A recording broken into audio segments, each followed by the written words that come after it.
Welcome to the Jamal Bryant Let's Be Clear podcast, where we talk about everything that will impact your life.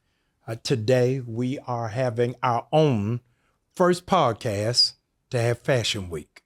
One of the most influential voices and a looming legend in the industry is with me on today. He's a brother, he's a friend, and he is an innovator, Roderick Harvey. Glad to be here. Look, I need to get you to introduce me every time. Oh, listen, I'm bribable. I can do that, absolutely. In Atlanta, there are T-shirts that go around, especially in the summer, that says Atlanta influences everything. But I'm going to take it a step further, that Black people influence everything. And most importantly, most influentially, would be fashion. Yes. You are probably one of the most discussed, talked about, and mimicked designers of the post-pandemic space. And I want you to really talk about how you think that Black people influence fashion. Oh man, I think the culture, Black people in general, fashion came, I believe we started fashion. Yeah. You know, I think we're more influential now than we've ever been. Yeah. So I think that is a big thing as far as the culture is concerned, because if you look at the internet now, the influencers and the big brands that are owned by whites and other ethnics of people, they tend to look to us to influence their brand. I am really in the middle of a conversation. I don't want to indict you in any way, but I am afraid on the impact of influencers on fashion. I don't know if 10 years ago, Pharrell could have got a deal with Louis Vuitton.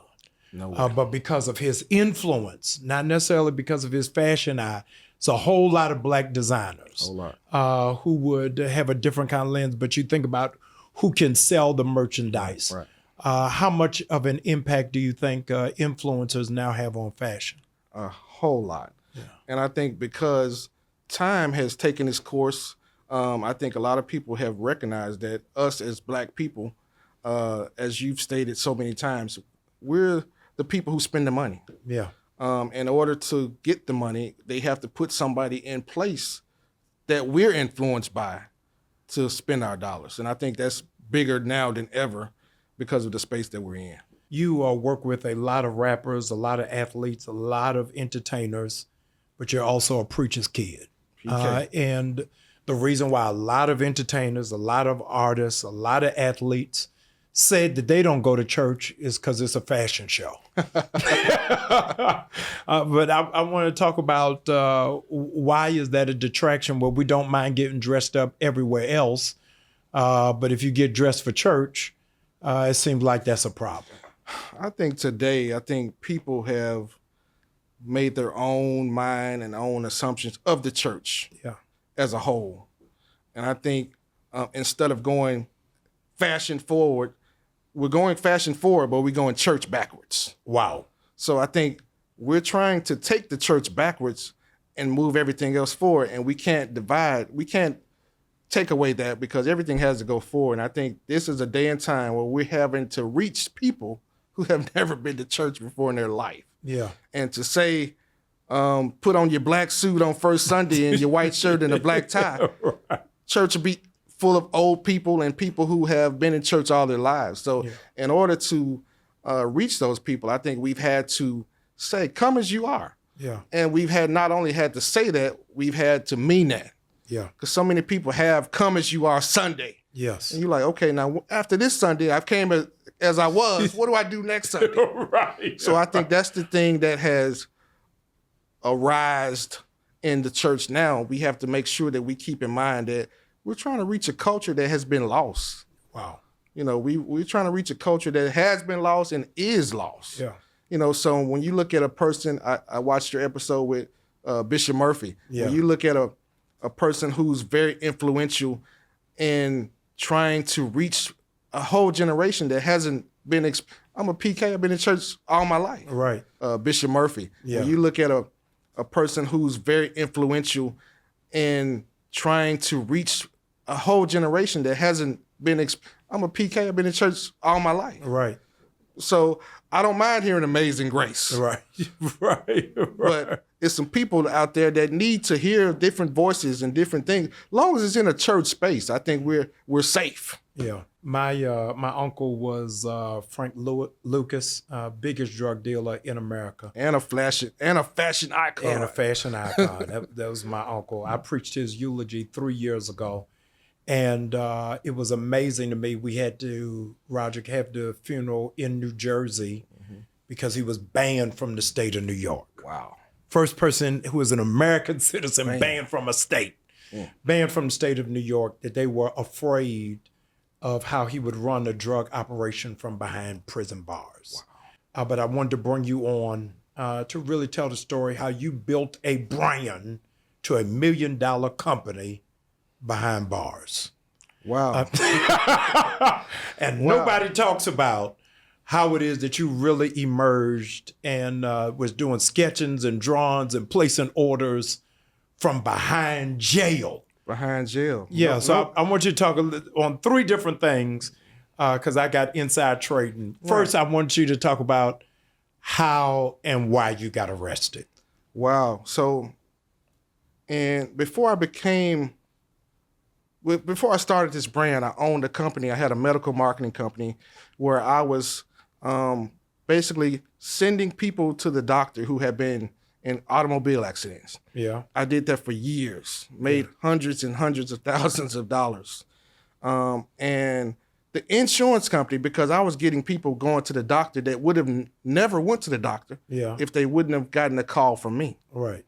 State Farm and Nationwide Insurance got together and basically went to the legislators and said, we need to change the law because we're losing hundreds of thousands of dollars, not a year, but a week because of this guy.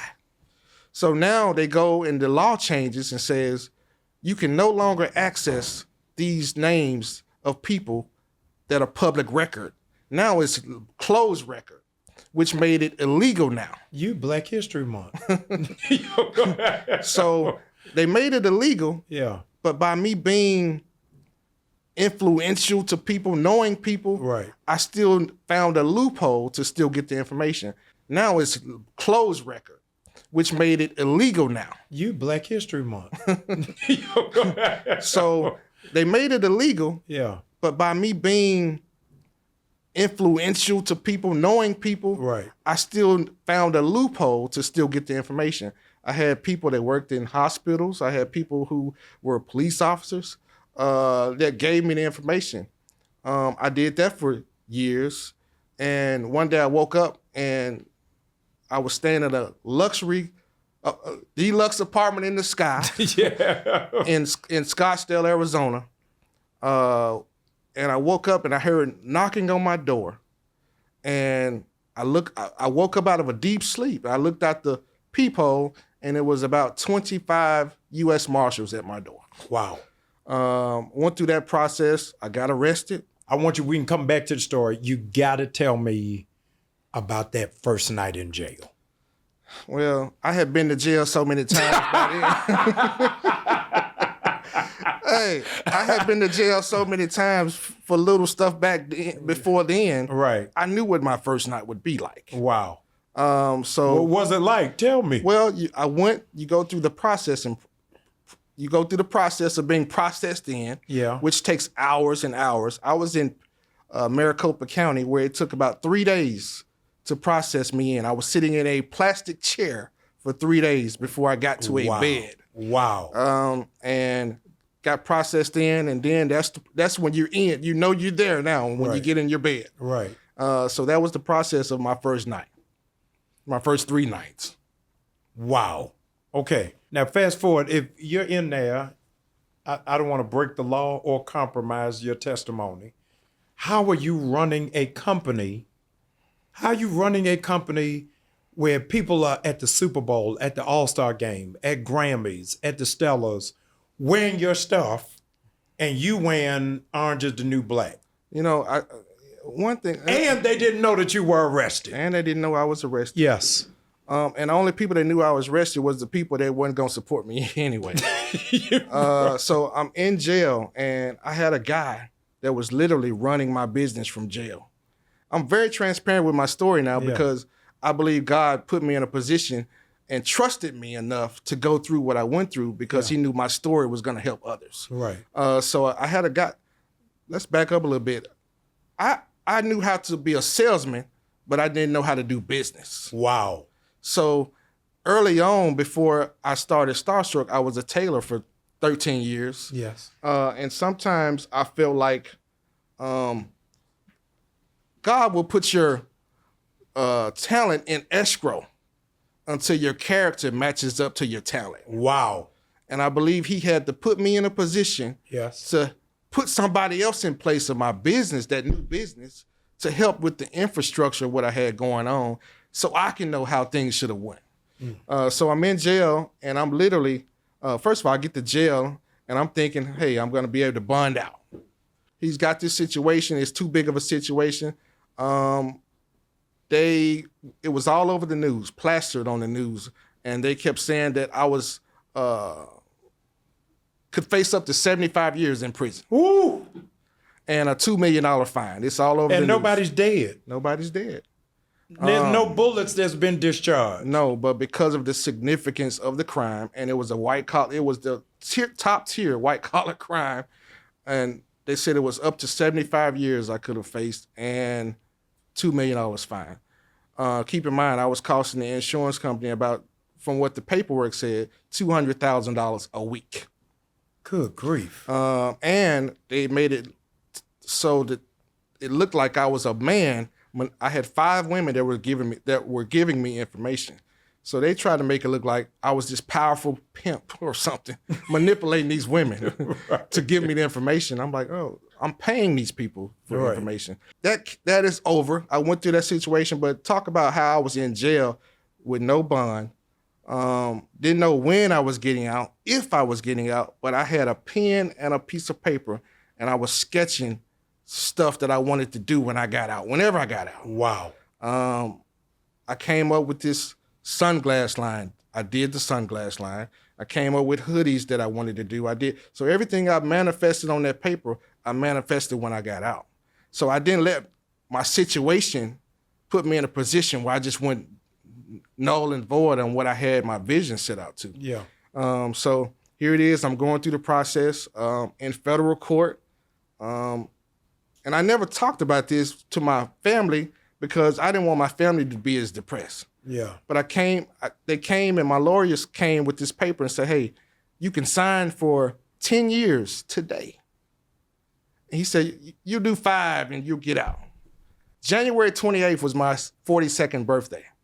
January 29th, I stood in federal court to get sentenced for this particular case. Wow. I go into the courtroom and the prosecutor says, our sentence recommendation is 2 years. The judge was ready to accept that recommendation. It was a fair recommendation. Yeah. And I would have had no problem with the recommendation. My lawyer got up and said, well, wait a minute, we have some paperwork that we want you to see. And he showed them what my business had done financially. He showed them the articles that were on the internet about me and the business. And the judge said, give me a minute, let's take a recess. And when the judge came back, he said, it's no way I can send this guy to jail. He said, we sit and talk about people taking negative energy and using it to do something positive. And this guy is the proof. This young man is the proof. Wow. He said, I can't send him to jail. He said, look, I understand y'all have a 2-year recommendation. Yeah. But I'm going to have to override that. And he said, look, we're going to put him on a probational period. And I went to be sentenced to prison. Good grief. The day before it was my birthday. I had a nice birthday. I went out with a bang. And Monday morning I went. Didn't call a lot of my family. Didn't want a lot of people there. Right. Because I wanted to take mine by myself. Yeah. Mom wasn't there. Dad wasn't there. I had an uncle that was there that spoke for me, but that did a good job. But I wanted to just take it by myself. So I went, and he came back and said, probation and a little home detention. So I'm here today because I had to get permission to come. I was making sure you had permission. I didn't want the ops busting through the door. Yeah. What is it that makes you not want to quit? Because there's got to be some brick walls to say, am I doing the right thing? Maybe I should just go another way. I've been doing this long enough to know that the brick walls are, that means I'm headed to the next step. Wow. So I enjoy the brick walls because it's a part of my journey. It's a part of my story. Yeah. So I think that's the thing that made me not want to give up. It's like I went through so much. It's like it's gotta be a yellow brick road somewhere. So yeah, that's the thing. I believe I'm ministering to people even when I'm serving. So yeah. I think serving is a ministry that has been kind of tuned out because everybody wants the main stage. There's a word that really at least crossed my path in the last 3 years, 4 years, that I don't remember hearing before, or at least as often, and the phrase is being a creative. Usually being artistic was a painter, a drawer, a dancer, a singer. What do you see a creative to be?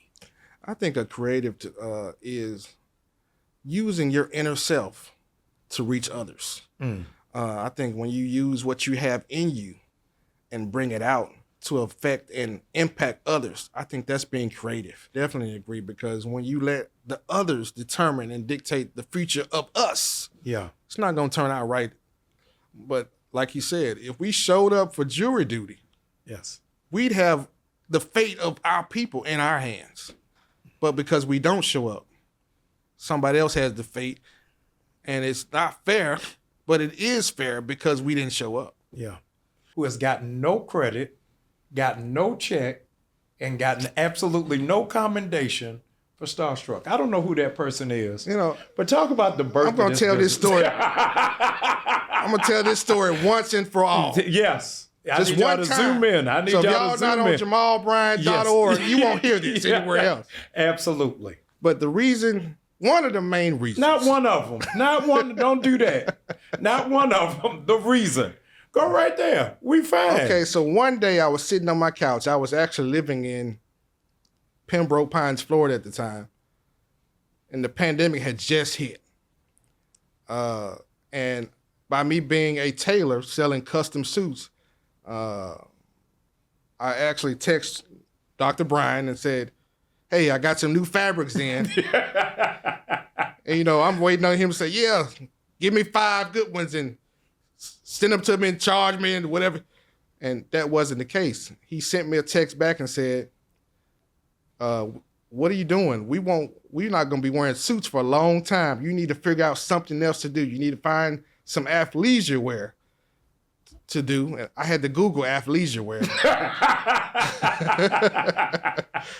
So when I Googled athleisure wear, I said, let me figure out what I can do. And a week later, I was texting him designs and mock-ups. And where do you see the trends going? I was watching a couple of weeks ago. They were moving, showing the best dress in the NFL.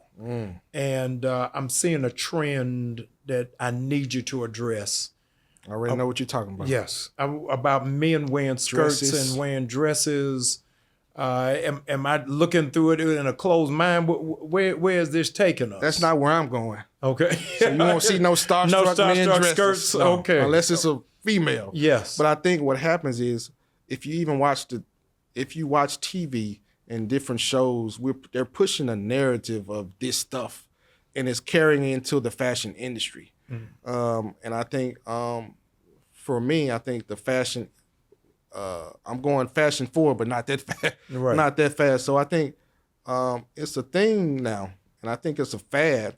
But I think it's going to slowly come back to reality of how men should really dress. Yeah. Speaking of that, you really have gone against the grain. History of fashion is going to have to really put an asterisk by your name of changing the dress for preachers. Oh, yeah. That now, because of your line, your influence, your impact, all over the country, preachers are wearing sweatsuits. On Sunday morning. What do you think that means to the future of the church And is that a distraction? We just talked about that. I think the pandemic, you know, people were doing Zoom calls with jackets and short pants on because Right. and I think we just got comfortable knowing that you don't have to be so dressed up every day. And I think it's a new thing. And it's comfortable. Yeah. And you still can look up to par in them. So I think that's the thing. People are just comfortable. I think that's just the new wave of fashion. That really has haunted me till I could get a chance to talk to you on this platform. That black people in particular, will pay top dollar for European designers, but want a discount from black ones. What is your thought process of somebody walking up to you wearing a Louis belt and red bottom shoes and saying, Rod, your price is too high? I say your shoes and your belt must be fake. Wow. Gotta be fake. Wow. So when I hear people talking about discounts and I used to listen. I was one of those people that wanted people to wear my stuff. Right. But I had a girlfriend at the time who was a pharmacist who was making $150,000 a year. Right. And I would go from these conventions selling suits for a whole week and go home with nothing. And she said, "You didn't come home with nothing?" I said, "Well, not yet. It's coming." Right. And that made me stop giving my stuff away. I said, because I looked at it, like you said, they pay that we go in the Gucci store, don't even ask Right. if there's a discount on this. It's not even a question. Right. And I said, the reason why we don't value the black designers, a lot of the black designers don't value themselves. Now you can't order on my phone. You got to go to my website. And it's not because of my arrogance or cocky, because you know me, I'm humble as they come. But it's because of my organization and me being true to my brand. Because I was talking about this on the way here with a friend. You know, you want people to buy your stuff. So if they call, you say, "Hey, send it to my Cash App." So you go. None of that. If you want it, you have to go place the order the right way. Right. So that's the thing. I think you have to value yourself. Thing that you've had to deal with in being a designer, trying to break into the market. Well, when I first got in this, I think the most frustrating thing was, as blacks, we always say only one person can do this. Yeah. And because this person did it, you can't do it. And in my market, it was people that had already done some things that were similar to mine. And because mine came out after. But now that stigma has changed because people have now allowed the space to be more innovative and more people in the space. But at the same time, I had to make my own mark. Yeah. I had to brand myself. So that was the most frustrating thing, was breaking through the barriers of coming behind this. It's just like if people will say, "Well, you sound like this person," or "you sound," but at the same time, I had to come into myself and really learn that that's part of the process. Yeah. What do you feel is the impact now of Africa on fashion? Oh, I think Africa has been having an impact on fashion for years. I mean, look at it. We're in the month of February. All we're going to be wearing this month is African attire. Right. So I think that has been a year-long influence on us. Yeah. So especially we're going back to our roots. We're going back to the place where it all started for us. So I think that's a big part because we've been doing that for years and years since I can remember. Is, you know, especially this month, it's just a known thing that we're going back to putting on our African clothes. Yeah. Right. How long were you incarcerated? 1 year. For 1 year? 1 year. In 1 year, I went to 3 jails. In 1 year? 1 year, in 3 different states. Once you get arrested, you're not getting out till you've cleaned up everything in what you ever had. I got arrested in Phoenix, Arizona. Yeah. For Memphis. So I got extradited on a plane in handcuffs, went to Memphis. Now, hold on. When you're extradited, are you on a private plane? No. So are they walking you through the airport in handcuffs? They're walking through the airport. Everybody knows. Woo! I was the first person on the plane and the last person off the plane. So I got to extradited, went to Memphis. Memphis says, well, Florida called and said, you got a warrant from 2004 for not taking a TV back to Rent-A-Center. So no way. Yes way. Florida calls and say, wait, before y'all let him out, we're coming to get him. They had 30 days to come get me, or I was going to be let free. They came and got me on the 30th day. No. You thought you was free at last. Everybody thought I was free. They just didn't think that Florida was going to come get me for so small of a crime. As long as I stayed, because I had a good support system, I had commissary, I had food, I had clothing, T-shirts, underwear. They don't even give you underwear in jail. So you have to buy those. So whatever underwear you came in, if you don't have money, those are the underwear you have to wear every day. Ooh-wee. And there was a lot of people that didn't have the right care, Right. in the right financial situation. So I think it's no place you want to be. It's no place you want to be, especially if you don't have any support system, because it was difficult for a lot of people. But I had a good support system, and I had people that helped me throughout my journey. But at the same time, it still was rough. Yeah. It still was rough. With all of those charges,